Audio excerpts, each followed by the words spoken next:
এখনকার ছেলেদের বেকায়দা, ছেলের মা কিন্তু সুন্দর বউ না হলে বিয়ে করাবে না। এখন যারার মেয়ে সুন্দর যদিও রিক্সাওয়ালা হয়, সে কিন্তু চাঙ্গে, সে কিন্তু মাটি নামে না। আমার কথা কন না কেন? আরো জোরে। তাকে আপনি মাটিতে নামাইতে পারবেন না।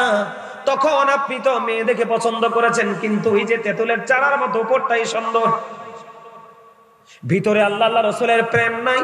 ও বন্ধু, এখন মেয়ের বাবাকে তো রাজি করতে হবে। এখন আপনি ঘটকের মাধ্যমে খবর জানিয়ে দিলেন, ঘটককে বললেন যাইয়া বলো তাদের শর্ত কি। এখন মেয়ের বাবা শর্ত দিয়ে দিল, আবার মেয়েকে বিয়ে দিব, শর্ত হলো 20 লাখ। কয়লা? নাক কিন্তু ফোড়ায় দিছে, বর্ষি লাগাই দিছে। কথা বলেন না কেন? এখন আপনি তো বউ ঘরে নিয়ে আসছেন, বন্ধু বউ তো আপনার কথা শোনে না। কথা কয় না কেন? কারণ এটা ল্যাংরামের চারা মার্কা না, ল্যাংরাম মার্কা না, টক তেঁতুল মার্কা। নাউজুবিল্লাহ বলেন না, আরো জোরে বলেন। বন্ধুরে আমার, আমি কেন বললাম আপনারা আদারওয়াইজ দিবেন না। এখন আপনাদের মধ্যে বন্ধু ঝগড়া তৈরি হয়ে গেল, কারণ শীতের দিনে বাবাকে গরম পানি করে দেয় না, মাকে গরম পানি করে দেয় না। আপনি দিছেন কষাই এক থাপ্পড়, কি বেয়াদবি করেছেন, থাপ্পড় বসিয়ে দিয়েছেন। এখন বউ তো চলে গেছে, সালিশ বসাইছে, এখন আপনি দিয়ে দিবেন বউ। কিন্তু আপনি যখন বসবেন, মোহরানা দিয়ে তো দিতে হবে, 3 মাস 13 দিনের খাওয়ান খোরাক দিতে হবে। এখন কাবিন চাইয়া দেখেন 20 লাখ, আপনার সব বেচলে হবে 5 লাখ, আর 15 লাখ আনবেন কোত্থেকে? কথা কন না কেন? এখন আর বউ এটা ছাড়াছাড়ি হবে না, বউয়ের পিঠে মেসেজ দিবেন, বউ রে আই এম রিয়েলি সরি, বাড়ি চলো। দুজনের মধ্যে কি হয়ে গেল? মহাব্বত হইছে না দাদা? মুদ্দা, এটা ফর্মালিটি, বাসনের ফর্মালিটি। এখন এটারে কি করলেন? বাড়ি নিয়ে আসলেন, পরের দিন সেম ঘটনা। আজকে কিন্তু হাত উঠবে, থাপ্পড়ও যাবে না, কারণ আপনি তাকে বিদায় করার মতো সামর্থ্য নাই। ঠিক নেই? কথা কয় না কেন? তাকে ভুল কইলাম? বাংলাদেশে খোঁজ দিয়ে দেখেন, ম্যাক্সিমামই এরকম। আর যখন আপনি আল্লাহওয়ালা, নামাজি, ফরেজগার, ধৈর্যশীল একটা বউ আনতেন, কাবিনের জন্য বাবা মা প্রেসার দিত না, কারণ ওরাও আল্লাহ রসুলকে চিনে। তার কারণ হলো আদম হাওয়ার বিয়ের মধ্যে কাবিন হলো 10 বার 10 বার দুরূদ। আদম হাওয়া থেকে তো আমরা, বাবা আদম এবং মা হাওয়া তাদের দাম্পত্য জীবনে 20 বার সন্তান ধারণ করেছে মা হাওয়া। কয়বার? প্রত্যেকবারই 2টা সন্তান, একটা ছেলে একটা মেয়ে। সুবহানাল্লাহ কয় না দিন? প্রত্যেকবারে ডাবল সন্তান প্রসব করেছে মা হাওয়া, একটা ছেলে একটা মেয়ে। ওই সময় আপন ভাই বোনের বিয়ে হতো। কথাকে বুঝতে পেরেছেন? এবার আসেন বন্ধু, স্বামীর কর্তব্য। বিয়ে হলো, বউকে ঘরে নিয়ে আসবেন, মোহরানা দিয়ে দিবেন। কিন্তু আপনি মোহরানা দিলেন না, দেখতে দেখতে বন্ধু আপনার মৃত্যু হয়ে গেল। আল্লাহ রাসূল বলে দিয়েছেন, যেই স্বামী ইন্তেকাল করার পরে, ইন্তেকাল করার আগে বিবির মোহরানা দিবে না, ওই স্বামী যদি এই অবস্থায় মারা যায় মোহরানা না দিয়ে, তাকে কাল হাসরের ময়দানে আল্লাহ রাব্বুল আলামিন জিনাকারীদের অন্তর্ভুক্ত করে দাঁড় করাবে। জুড়ে জুড়ে কন্যা নাউজুবিল্লাহ। বউ যদি মোহরানার দাবি না ছাড়ে, স্বামীর জান্নাত কোন বাপের বেটাও বরাদ্দ দিতে পারবে? কারণ আমার আল্লাহর আইন আপনি মানেন। এই জন্য বিয়ে শাদীর ক্ষেত্রে আপনাকে কি করতে হবে? সচেতন হতে হবে। ঠিক কিনা বলেন? এবার আসেন বন্ধু, আমার দিকে তাকান। আমি আপনাদেরকে বলে দিতে চাই, এখন আমাদের দেশের মধ্যে অনেক সমস্যা বন্ধ দেখা যায়। বিয়ে হয়েছে ঠিকই, লোকলজ্জার ভয়ে কিন্তু কি করে না বন্ধুরে আমার, বিবির সাথে সম্পর্ক নষ্ট করে না। আসলে আদতে বিবির সাথে তার সম্পর্ক ভালো না। এমন স্বামী আছে না নাই? আরো জোরে বলেন। আর আমার দিকে তাকান, আল্লাহ রাসূলের এক উম্মত, আল্লাহর এক বান্দা, তার নাম হলো বন্ধু আব্দুল্লাহ। সে বিয়ে করলো, ঘরে বউ তুললো। বিয়ে হওয়ার পরে ঘরে বউ তুললো বন্ধু। 1 দিন 2 দিন 3 দিন 4 দিন বন্ধ পার হয়ে গেল। 4 দিন পরে এবার ওই যে আব্দুল্লাহর বাবা বউকে প্রশ্ন করলো, আমার ছেলে তোমার সাথে কেমন আচরণ করছে? এবার আব্দুল্লাহর বিবি একটা ডাক দিয়ে বলল, আমার স্বামী অত্যন্ত নামাজি, আমার স্বামী অত্যন্ত ফরেজগার, আমার স্বামী অত্যন্ত আল্লাহওয়ালা, কিন্তু আজকে 4 দিন হয়েছে আমার বিয়ে হয়েছে, আমি এখনো পর্যন্ত আমি স্বামীর চেহারা দেখি নাই। কে বুঝলেন? এবার আল্লাহ রাসূল কি করলেন? আব্দুল্লাহকে ডাকালেন। আব্দুল্লাহকে ডাকি আব্দুল্লাহকে বললেন, আব্দুল্লাহ রে, তোমাকে শুধু নামাজ পড়তে আল্লাহ বলেনি। তুমি শুধু নামাজ পড়লে হবে না, জিকির করলে হবে না, কোরআন তেলাওয়াত করলে হবে না, তোমাকে তোমার শাস্তির হক আদায় করতে হবে। আমি বলি বন্ধু, শুধু যে ছেলে আলেম হলে বাবা মা জান্নাতে যায়, শুধু যে ছেলে বুজুর্গ হলেই জান্নাতে যায় তা না রে। মেয়ে যদি আল্লাহওয়ালা হয়, ওই মেয়ের উসিলা বাবা মার জন্য আল্লাহ জান্নাত বরাদ্দ দেয়। মদিনাতুল মুনাওয়ারায় বন্ধু একটা ঘটনা, স্বামী স্ত্রীর বন্ধনটা কেমন হওয়া দরকার। স্বামী চলে গেলেন বন্ধু, অনেক দিনের জন্য সফরে বের হয়ে গেলেন। বিবিকে যতদিন বন্ধ ফিরে না আসবে ততদিনের খাওয়ান খোরাক দিয়ে গেলেন এবং বিবির জন্য একজন কাজের লোক দিয়ে গেলেন। বিবি, বিবি রে, তোমার চাহিদা যা আছে আমি সব তোমাকে দিয়ে গেলাম রে বিবি, আর তোমাকে একজন পার্সন দিয়ে গেলাম, তোমার প্রয়োজনে তুমি তাকে ব্যবহার করবে, কিন্তু আমার সারা না পাওয়া পর্যন্ত তুমি আমার বাড়ির আঙিনা ত্যাগ করো না। মদিনায় ঘটনা বন্ধু। এবার কি করলেন? ধীরে ধীরে ধীরে ধীরে বন্ধু কিছুদিন চলে গেল, স্বামী তো আসে না, কিছু দিন বন্ধু পার হয়ে গেল। চলতে চলতে চলতে চলতে বন্ধু সময় চলে গেল। যখন সময় চলে গেল, কিছু দিন পর একটা খবর আসলো, ওই বিবির বাবার বাড়ি থেকে একটা খবর আসলো যে তার বাবা সিরিয়াস অসুস্থ, তাকে দেখতে যেতে হবে। এখন ওই মহিলা কি করলেন বন্ধু? স্বামীকে কেমন করে মানলেন? এবার এখন এই মহিলা কি করলো? ও বন্ধু, আল্লাহ রাসূলের কাছে খবর পাঠালেন, ইয়া রাসূলুল্লাহ, ইয়া হাবিবাল্লাহ, নবী গো, আমার স্বামী আমাকে কন্ডিশন দিয়েছেন, স্বামী ফিরে আসা পর্যন্ত আমি বাড়ি ছেড়ে যেন না যাই। এবার রাসূলের কাছে খবর পাঠালেন, আমার বাবা অসুস্থ, যেতে পারবো কিনা? এবার রাসূল জানিয়ে দিলেন, না না না, তোমার স্বামী নিষেধ করেছে, তোমার না যাওয়াটা তোমার জন্য উত্তম। জোরে জোরে করুন না সুবহানাল্লাহ, আর জোরে বলেন সুবহানাল্লাহ। মহিলা ধৈর্য ধরলেন বন্ধু, আর গেলেন না। দিন চলে যায়, রাত চলে যায়, রাত চলে যায়, দিন চলে আসে, এমনি করে করে করে করে বন্ধু দিন পড়িয়ে গেল, কিন্তু স্বামী তো এখনো ফিরে আসে না।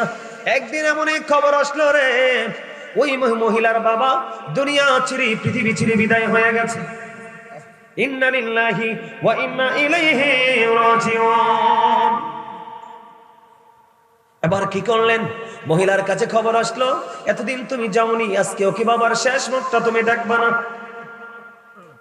আবার রাসূলের কাছে খবর পাঠালেন, ইয়া রাসূলুল্লাহ, বাবা নাই গো, স্বামীও তো এখনো বাড়ি ফিরে নাই গো নবী, এখন আমি কি করব? রাসূল বললেন, না না না, স্বামী তোমাকে অনুমতি দেয়নি, তুমি যেও না। খবর আসলো মহিলার কাছে, যাওয়া যাবে না বন্ধু। বুঝিনি তো, ছেলেদের তুলনায় মেয়েদের হৃদয় কিন্তু বেশি নরম। ঠিক বন্ধু, আমি আপনাদেরকে চিরন্তন সত্য একটা বলি রে, নারী জাত অত্যন্ত প্রেমময়, আবার দুষ্টও আছে।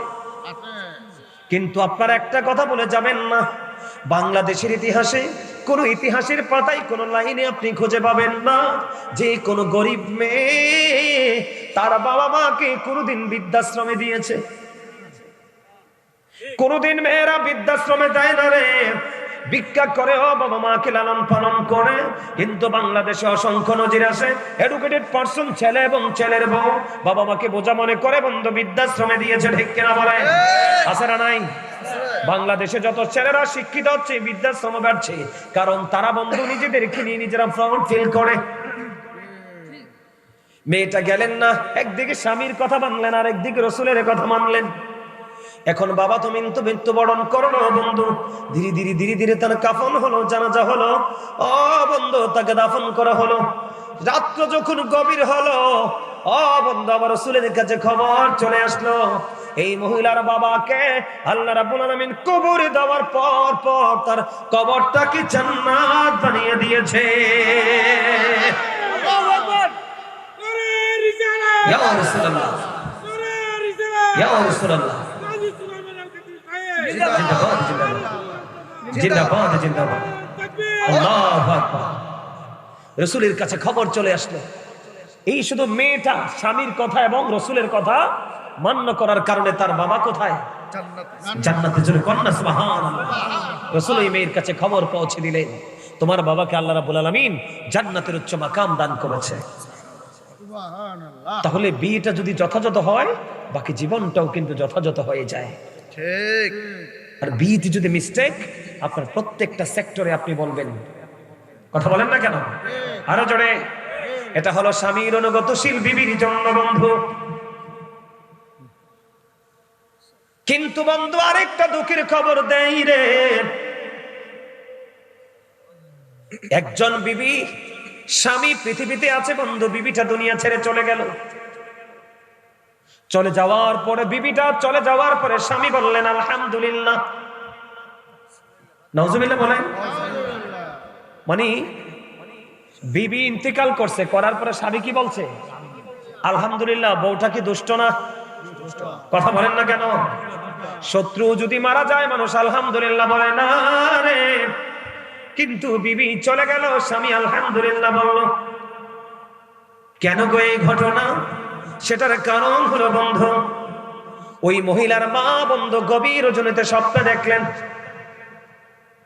ওই মহিলার পায়ের মধ্যে বন্ধু আগুনের বেরি পড়ানো, হাতের মধ্যে বন্ধু আগুনের বেরি পড়ানো, আর মাথার মধ্যে লোহার পেরেক ঢোকাচ্ছে। নাউজুবিল্লাহ বলেন। অত্যন্ত ভয়ঙ্কর অবস্থা স্বপ্নে দেখেছে বউয়ের মা। তখন তাকে প্রশ্ন করা হলো, মা কেন গো তোমার এই ভয়ঙ্কর অবস্থা? তখন ওই মহিলা স্বপ্নযোগে উত্তর দিলেন, মা রে, আমি জীবনে স্বামীকে অনেক আঘাত দিয়েছি। নাউজুবিল্লাহ বলেন না কেন? আরো জোরে বলেন, আরো জোরে বলেন। অত্যন্ত ভয়ঙ্কর অবস্থা। আমি স্বামীকে আঘাত দিয়েছি, স্বামীর হুকুম আমি অমান্য করেছি, স্বামীর কথা না মেনে আমি এদিক সেদিক ছোটাছুটি করেছি। আমাদের বউরা আছে না? সমাজে অনেকে আছে না? সকালে রান্না করে নিজের ঘর থেকে বের হয়, জোহর পর্যন্ত সাংবাদিকের মতো উচ্চারণা করে। এই বাড়ির কথা ওই বাড়ি, ওই ঘরের কথা ওই ঘরে। আছে না নাই? আরো জোরে বলেন না। এখন ম্যাক্সিমাম আছে বন্ধু বাংলাদেশে ওই সমস্ত মহিলা, এটা হলো তাবলীগ। কথা কয় না কেন? আরো জোরে। আচ্ছা, দিনের দাওয়াত দিতে কি আল্লাহ মহিলারা দায়িত্ব দিছে? দায়িত্ব কার? পুরুষ কি বাংলাদেশে ঝাড়া পড়ছে? কথা বলেন। এই দেশে পুরুষ কি শর্ট পড়ছে? একটা নারী তিনটা পুরুষ লাগবে বের হতে। কয়টা? তিনটা পুরুষ। হয় তার স্বামী, না হয় তার বাবা, না হয় তার উপযুক্ত সন্তান। তিনটার যেই করে একটা থাকা লাগবে।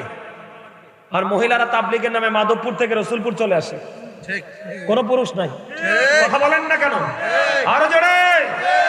রাসূল বলেছেন নারীরা হলো গোপনীয় জীব, তারা যখন গোপনতা থেকে প্রকাশ্যে আসে শয়তান তাদেরকে দেখলে উকি ঝুঁকি দেয়। নাউজুবিল্লাহ বলেন না কেন? আপনারা দেখেন না রাস্তার ধারে, তিন রাস্তার মোড়ে, বাসে, যেই কোনো জায়গায় নারীরা ধর্ষণের শিকার। আপনারা বলেন সেই যদি রাস্তায় না আসতো, ওপেনলি উইলিংলি যদি হাঁটাচলা না করতো, তাহলে কোন পুরুষ তার দিকে নজর দেওয়ার কোনো সুযোগ নাই। আরো জোরে বলেন। আমাদের দেশে অনেক নারীরা আছে বন্ধু মসজিদে জামাত পড়তে যায়। কথা কয় না কেন? আরো জোরে, আরো জোরে বলেন। আছে না নাই? আরো জোরে। বন্ধুরে আমার, একজন প্রশ্ন করলেন আল্লাহর হাবিবকে, ইয়া রাসূলুল্লাহ, ইয়া হাবিবাল্লাহ, নবী গো, আমি আপনার পিছনে নামাজ পড়তে পছন্দ করি। নবীজি বললেন, হ্যাঁ আমিও জানি। তুমি যে যিনি প্রশ্ন করেছেন ইনি হলেন উম্মে হুমায়দ। কি? যিনি রাসূলকে প্রশ্ন করলেন তিনি হলেন উম্মে হুমায়দ রাদিয়াল্লাহু তাআলা আনহা। তিনি বললেন, ইয়া রাসূলুল্লাহ, ইয়া হাবিবাল্লাহ, নবী গো, আমি আপনার পিছনে নামাজ পড়তে পছন্দ করি। রাসূল বললেন, আমি তো জানি, কিন্তু না না না, তুমি আমার পিছনে নামাজ পড়ার চাইতে তোমার ঘরের অভ্যন্তরে নামাজ পড়া তোমার জন্য অনেক উত্তম। সুবহানাল্লাহ। হিসাব করছেন নি? মানে ঘরের বারান্দায়ও না, অভ্যন্তরে, তার মানে গোপন কক্ষ, যেখানে তোমাকে কোনো পুরুষ দেখবে না, জানবে না, তোমার আওয়াজ শুনবে না। এটা যে তাবলীগের নামে হাঁটে, কথা কয়, মহিলারা তো আস্তে কথা কয় শুনলো, অন্য পুরুষ তাদের কণ্ঠ শোনা হারাম। এখন কথা কয় কি কয় না? করার জন্য বলো। এই সমস্যাগুলো বন্ধু একটা মাত্র কারণ, ওই হলো তেঁতুলের চারা। কথা বলে না কেন? কিসের চারা? আপনি যদি ল্যাংরামের চারা কিনতেন দেখতে সুন্দর হতো না, কিন্তু গাছটা যখন বড় হয়ে ফল একটা আম যদি আপনার এই এমনি ঝুলতো, আপনি দেখতেন ওই আম মিষ্টি কত আর দেখতে কত সুন্দর।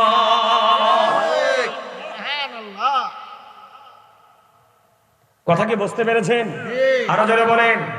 বন্ধুরে আমার দিকে তাকান, একটা নারী এদিকে তাকান, একটা নারী ঘরের অভ্যন্তর থেকে বের হয়ে 1 রাকাত নামাজ পড়া, আর ঘরের অভ্যন্তরে 1 রাকাত নামাজ পড়া, বাহিরের তুলনায় 1 রাকাতে তার আমল নামায় 25 রাকাতের সওয়াব আমার আল্লাহ দিয়ে দেয়।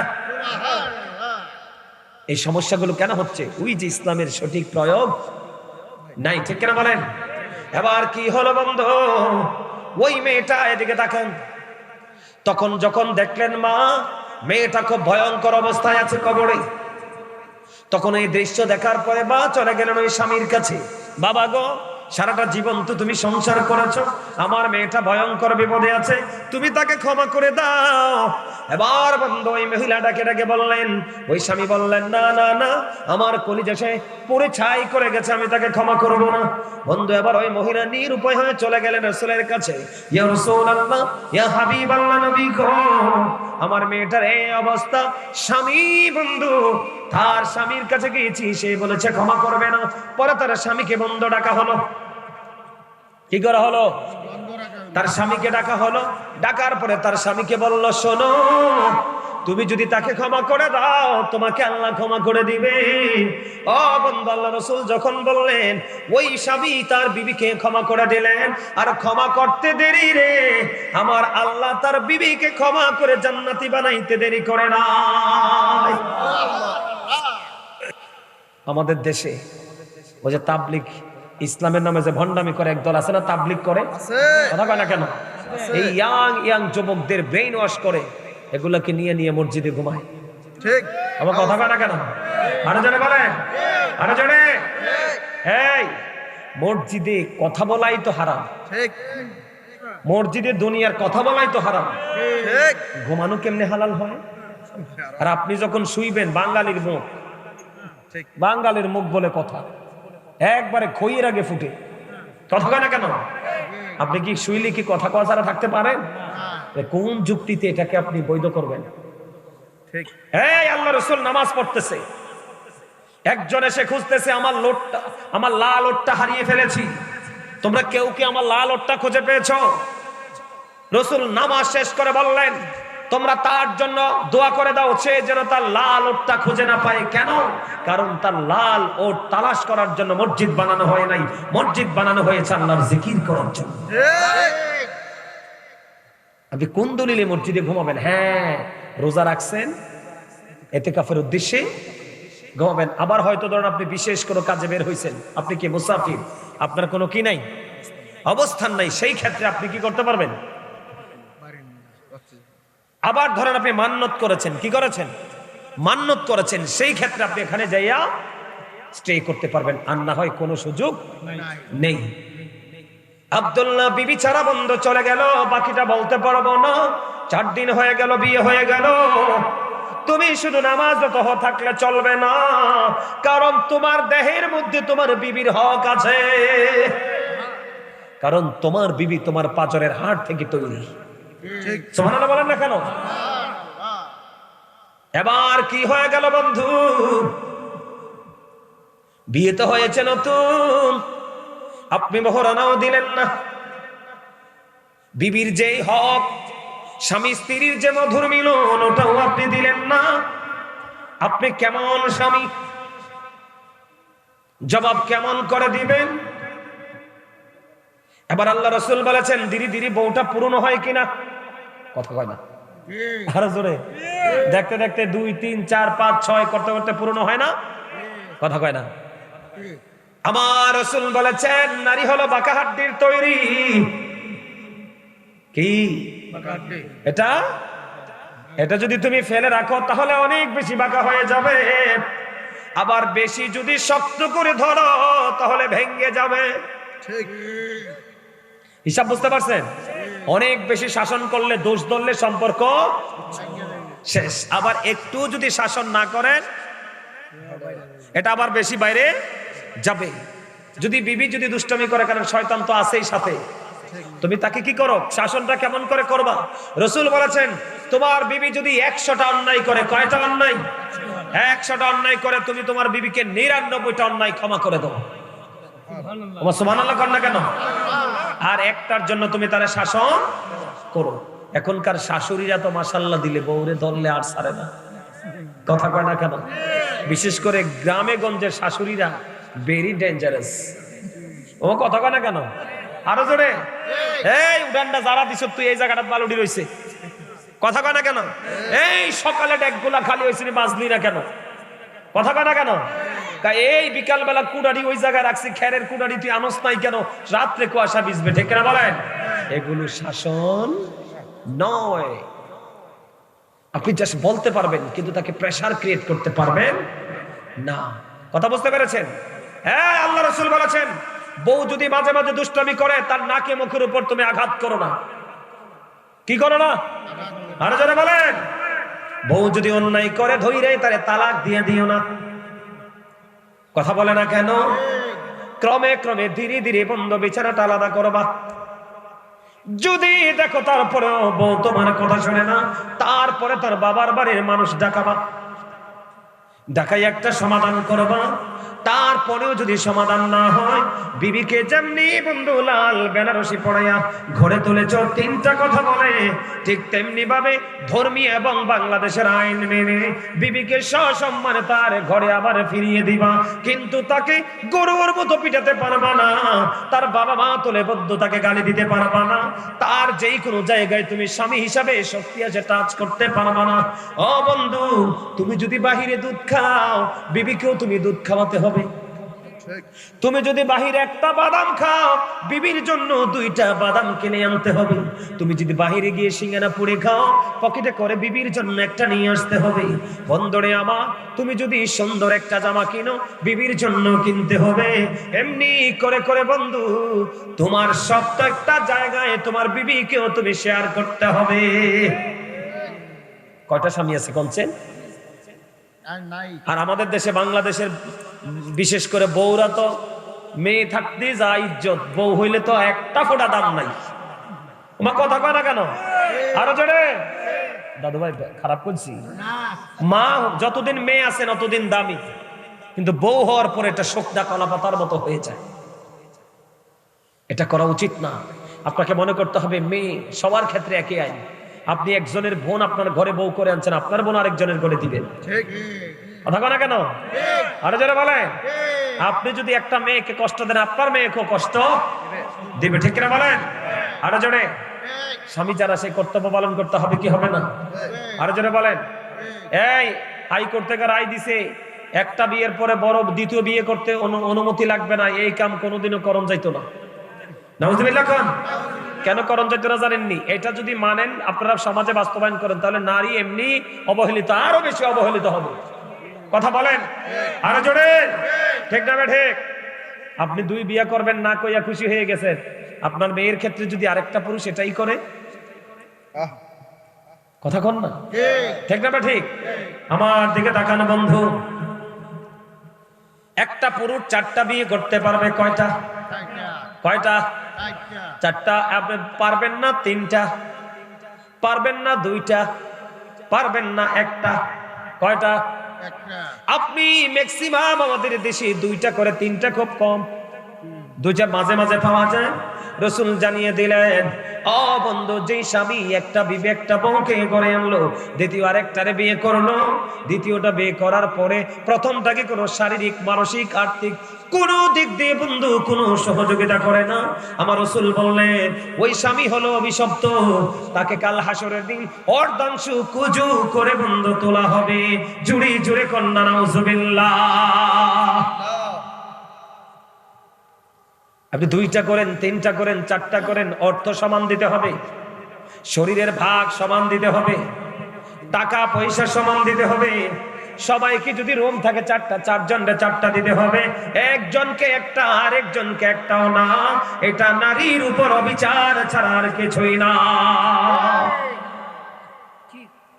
এই সব জায়গা ঠিক হয়ে যাবে। আজকে যদি আপনাদের এলাকার প্রত্যেকটা স্বামী স্ত্রী যদি প্রেমময় হতো, আল্লাহ রসুলের রঙে রঙিন হতো, তাহলে প্রত্যেকের ছেলের আজকে মাহফিলে থাকতো। কথা কয় না কেন? আরো জোরে। আমি কি ভুল কথা বললাম নাকি রাইট? রাইট না? এখন আমাদের করার উচিত আছে না নাই? স্বামী স্ত্রীর মধ্যে মধুর বন্ধন তৈরি করতে হবে। আর এই মধুর বন্ধন তৈরি করার ক্ষেত্রে আপনার আল্লাহ আল্লাহ ছেলে মেয়ের কোনো বিকল্প এই, ঠিক কিনা বলেন? সব সময় মেয়ে এবং ছেলে দেখতে হলে, জানতে হলে ওয়াজ তো আর সবসময় মনে থাকবে না। আপনাদের ইমাম সাহেবকে জিজ্ঞেস করবেন যে হুজুর, কি ধরনের মেয়ে আমি আমার ঘরে বউ করে আনতে চাই, কি ধরনের মেয়ে আমি আনবো? বাংলাদেশে দেখেন অনেক কালো কালো মা বাবার ঘরে অনেক সুন্দর সুন্দর ছেলে মেয়ে হয়েছে না? আবার অনেক সুন্দর সুন্দর বাবা মার ঘরে অনেক কালো কালো বাচ্চা কাচ্চা হয়েছে না? যে পুত দেওয়ার মালিককে আল্লাহ। আমি বলছি না যে আপনি সুন্দর গ্রহণ করিয়েন না। সুন্দর সম্মানিত উপস্থিতি, যদি আপনারা স্বামী স্ত্রীর মধ্যে বন্ধন ঠিক রাখতে পারেন, নামাজ, রোজা, হজ, যাকাত, দান, সদকা, পবিত্র সব কাজ থাকবে। আর যদি এগুলো করতে না পারেন, তাহলে ঠিকানা কোথায়? জাহান্নাম। কোথায়? আর জোরে বলেন। জাহান্নাম কি শুকনা দুঃখ? শুধু দুঃখ নেই, জাহান্নামের মধ্যে যে আগুন, এই পৃথিবীর আগুনের চাইতে 69 গুণ বেশি পাওয়ারফুল। যে সবচেয়ে বেশি কম আযাব ভোগ করবে তাকে আগুনের এক জোড়া জুতা পরিয়ে দেওয়া হবে। নাউজুবিল্লাহ বলেন না? আর জোরে বলেন। কথা কি বুঝতে পেরেছেন? সহ্য করতে পারবেন? মরতে পারবেন? বাঁচতে পারবেন? পালাতে পারবেন? দৌড় দিতে পারবেন? আরে না, আল্লাহ কয় লা ইয়ামুতু, মরার সুযোগ নাই। ফিহা ওয়ালা ইয়াহইয়া, বাঁচার সুযোগ নাই।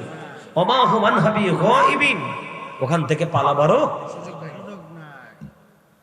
কাউকে দোষ দিতে পারবেন না। আল্লাহ বলেছেন ওয়া ইদাল কুবুরু বুসিরাত আলিমাত নাফসুম মা কদ্দামাত ওয়া আখরাত, কিয়ামতের দিন কবরটা ওপেনিং করা হবে। আপনি, আমি, আমরা কে কি করেছি আর কি করিনি প্র্যাকটিক্যালি দেখতে পারবো, জানতে পারবো। দৌড় দিতে পারবো না। আল্লাহ বলেছেন ইন্না বাতশা রাব্বিকা লাশাদীদ, আল্লাহর পাকড়াও বড় শক্ত, বড় কঠিন। এর মধ্যে সবচেয়ে বড় ভয়ঙ্কর কথা ইন্নাল্লাহা সারিউল হিসাব, আল্লাহ হিসাব গ্রহণে অত্যন্ত তৎপর। এর মধ্যে সবচেয়ে বেশি কঠিন হিসাব হবে যৌবনকালের হিসাব। দোষ কাউকে দিতে পারবেন না।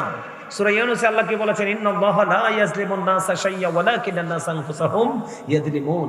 আল্লাহ বলেছেন আল্লাহ বান্দার উপর জুলুম করে না, বান্দা নিজেই নিজের উপর জুলুম করে। আল্লাহ বলেছেন আল্লাহু লা ইউহিব্বুজ জালিমিন, যারা জালেম অত্যাচারী আল্লাহ তাদেরকে পছন্দ করে না। ওমা লিযালিমিনা মিন আনসার, এই জালেমরা যখন বিপদে পড়ে যায় আল্লাহ বলেছেন তাদের জন্য আল্লাহ কোনো সাহায্যকারীও রাখে নাই। আমার দিকে তাকান,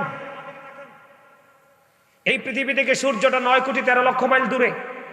সূর্যের আলো পৃথিবীতে আসতে সময় লাগে মাত্র 8 মিনিট 20 সেকেন্ড। প্রতি সেকেন্ডে 1,86,000 মাইল বেগে পৃথিবীর দিকে ছুটে আসে। অনেক আবরণ ভেদ করে আমাদের মাথায় লাগে, আমরা নিতে পারি না। কাল হাসরে মাত্র মাথার উপরে থাকবে সূর্যটা, মাথার মগজটা টকবক করে উঠতে থাকবে, ঘামের মধ্যে ডুবে থাকবে মানুষ, দুর্গন্ধময় হয়ে যাবে। তখন কি করবেন? সেদিন তো আসমান থাকবে না। আল্লাহ বলেছেন ইদাস সামাউন ফাতারাত ওয়া ইদাল কাওয়াকিবু ইনতাসারাত ওয়া ইদাল বিহারু ফুজ্জিরাত, আসমানটা ভেঙে যাবে, তারকাগুলো ঝরে ঝরে পড়বে, সমুদ্র সেদিন উদ্গীরিত হয়ে যাবে। কি করব সেদিন? তারার জাহান্নামীদের কষ্ট, এত উত্তপ্ত গরম পানি তাকে খাইতে দেওয়া হবে, মাথার মধ্যে ঢেলে দেওয়া হবে, পেটে ঢুকবে। পেটে ঢুকতে দেরি 2 রানের মধ্যখান দিয়ে ভিতর থেকে সব কিছু গলে গলে বের হতে থাকবে। আওয়াজ করে কোন নাউজুবিল্লাহ, যেটার নাম হলো তিনাতুল খাবাল। ইয়া রাসূলুল্লাহ, এটা কি? এটা হলো আরেকটা জাহান্নামের নিংরানো রক্ত, পুজ অথবা ঘাম। নাউজুবিল্লাহ বলেন না। জাহান্নাম নিয়ে, আযাব নিয়ে কথা বললে শেষ হবে না। আপনাদের সবার বেশি বেশি করে আল্লাহর গোলামি করতে হবে, ঈমানকে মজবুত করতে হবে, ঠিক কিনা বলেন? সম্মানিত উপস্থিতি, আমি আপনাদেরকে বলি, প্রতিদিন যদি কেউ 1000 বার দরুদ পড়তে পারে, রাসূল বলেছেন সে জান্নাত না দেখা পর্যন্ত মরবে না। নারী হোক বা পুরুষ হোক, প্রতিদিন কেউ যদি রাসূলকে ভালোবেসে মাত্র 1000 বার দরুদ পড়তে পারো, তুমি জান্নাত না দেখা পর্যন্ত তোমার মরণ হবে না। জুম্মার দিনে কেউ যদি রাসূলকে ভালোবেসে মাত্র 80 বার দরুদ পড়তে পারো, তোমার 80 বছরের সগীরা গুনাহ মাফ। সুবহানাল্লাহ। দুনিয়ার বুকে তুমি যত বেশি রাসূলকে ভালোবেসে দরুদ পড়বে, তত বেশি তুমি কাল হাসরে রাসূলের কাছে থাকতে পারবে। সুবহানাল্লাহ বলেন। আর বেশি বেশি করে জিকির করবেন, সুবহানাল্লাহ, আলহামদুলিল্লাহ, আল্লাহু আকবার, লা ইলাহা ইল্লাল্লাহ। নামাজ বেশি বেশি করে পড়বেন, তৌফিক থাকলে হজে যাবেন, এগুলো জিকির। রাসূল বলেছেন পৃথিবীতে যেই কোনো ময়লা পরিষ্কার করার উপকরণ আছে, মানুষের মনের ঘরের ময়লা দূর করার উপকরণ হলো মাওলার জিকির। সুবহানাল্লাহ বলেন আরো জোরে। জিকির জবানেও করা যায়, অন্তরেও করা যায়। রাসূল বলছেন জবান এবং অন্তর মিলে যে জিকির করা হয় এটা হলো সবচেয়ে উত্তম জিকির। সায়েন্টিফিকরা কি বলেছেন? জিকা ইজ দা হার্ট মেডিসিন। জিকির হলো হার্টের ঔষধ। জিকির হলো কি? হার্টের ঔষধ। মারহাবা বলেন। রাসূল বলছেন তোমরা এমন ভাবে জিকির করো মানুষ দেখলে যেন তোমাদেরকে পাগল বলে। সুবহানাল্লাহ বলেন। কেমন করে জিকির করব? ফাযকুরুল্লাহ কিয়ামান, দাঁড়িয়ে দাঁড়িয়ে জিকির করো, ও কুউদান, বসে বসে জিকির করো, ওয়ালা যুনুবিকুম, শুয়ে শুয়ে জিকির করো। তারপরও জিকির বন্ধ করা যাবে না। ইয়া আইয়ুহাল্লাযীনা আমানু যকুরুল্লাহা যিকরান কাসীরা ওয়াসাব্বিহুহু বুকরাতান ওয়াসীলা।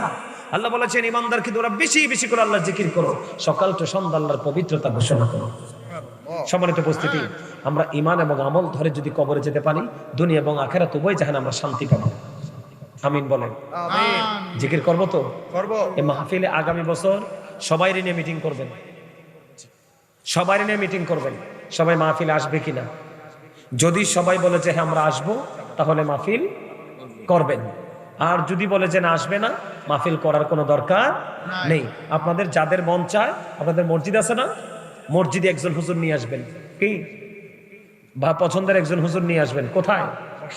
এই এতগুলো টাকা খরচ দরকার নাই, ঠিক আছে? কি করবেন? আপনারা সবাই মিলে মসজিদে একটা হুজুর নিয়ে আসবেন। হুজুর ওখানে গিয়ে কি করবে? আলোচনা করবে, খরচ বাঁচবে।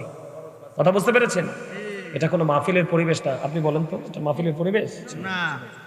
কিন্তু আপনারা বসেছেন, আপনাদেরকে তো ফেলে আমি চলে যেতে পারি না, অনেক দূর থেকে আসছি। যেই রাস্তা, বাপরে বাপ, আমার কথা কি কষ্ট পাইছেন আপনারা?